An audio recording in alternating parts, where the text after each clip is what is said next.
और UP CM योगी की खास नजर है 29 जनवरी को होने वाले मौनी अमावस्या के स्नान पर, उस अमृत स्नान पर जिस पर अब तक के सभी रिकॉर्ड टूटने की उम्मीद है, क्योंकि इसी दिन 10 करोड़ श्रद्धालुओं के पहुंचने की उम्मीद है।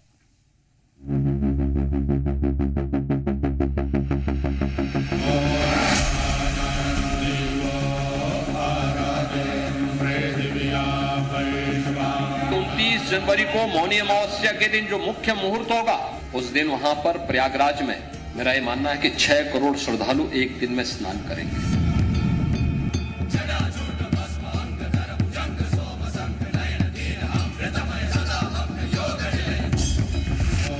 लेकिन तैयारी हम करेंगे 10 करोड़, पूरी तैयारी रहेगी। इसके लिए 12 किलोमीटर के घाट तैयार किए जा रहे हैं।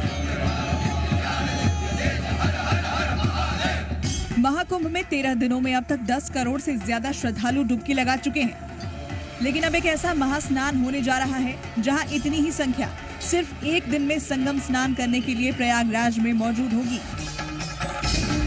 ये दिन है 29 जनवरी का, जब मौनी अमावस्या पर महाकुंभ का सबसे बड़ा अमृत स्नान होगा और इसमें 10 करोड़ भक्तों का हुजूम महाकुंभ में आ सकता है। मौका बड़ा है, इसी वजह से योगी ने इसे अपना अगला महामिशन बनाया है।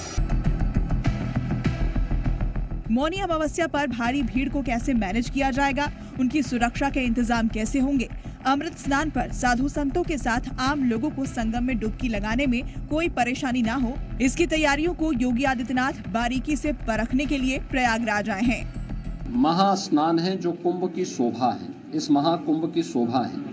इतनी बड़ी संख्या और उसके लिए पूरी तत्परता के साथ यहाँ पर सभी विभाग मिलकर के, केंद्र और राज्य सरकार के सभी विभाग मिलकर के पूरी प्रतिबद्धता के साथ लग करके उनकी सुविधा के लिए, उनकी सुरक्षा के लिए, भव्य दिव्य और डिजिटल कुंभ की परिकल्पना को साकार करने के लिए, उनकी आस्था को सम्मान देते हुए और आधुनिकता के साथ जोड़ने के लिए कार्य हो रहा है।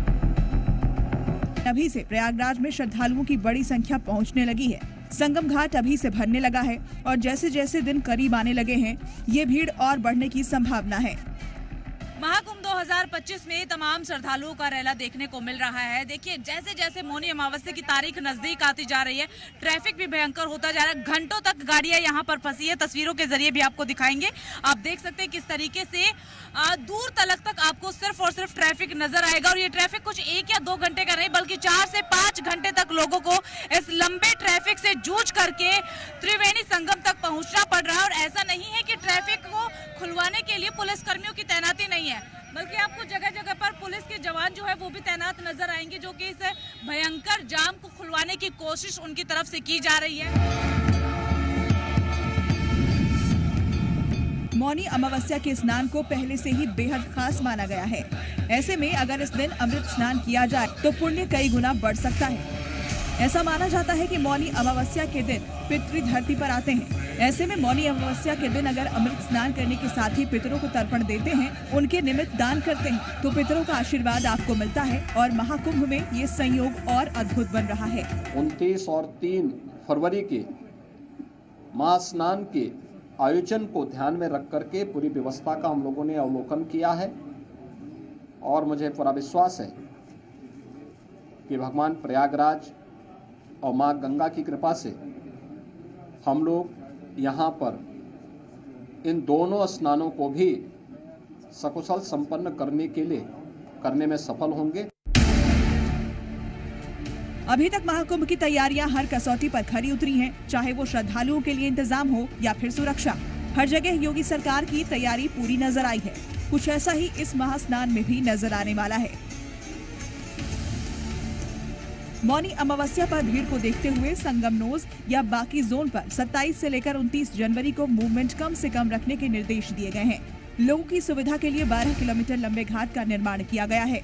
उन्हें प्रोत्साहित किया जा रहा है कि जिस घाट पर वो पहुंच रहे हैं वहीं स्नान करें और फिर वहीं से वापस लौट जाएं। घाटों पर भीड़ न जमा हो, इसके लिए इवैक्यूएशन गैंग तैयार की गई है। इसके अलावा अतिरिक्त पुलिस अधीक्षक सभी अतिरिक्त जिलाधिकारियों को भी विशेष निगरानी और व्यवस्था बनाए रखने का निर्देश दिया गया है। ब्यूरो रिपोर्ट, जी मीडिया।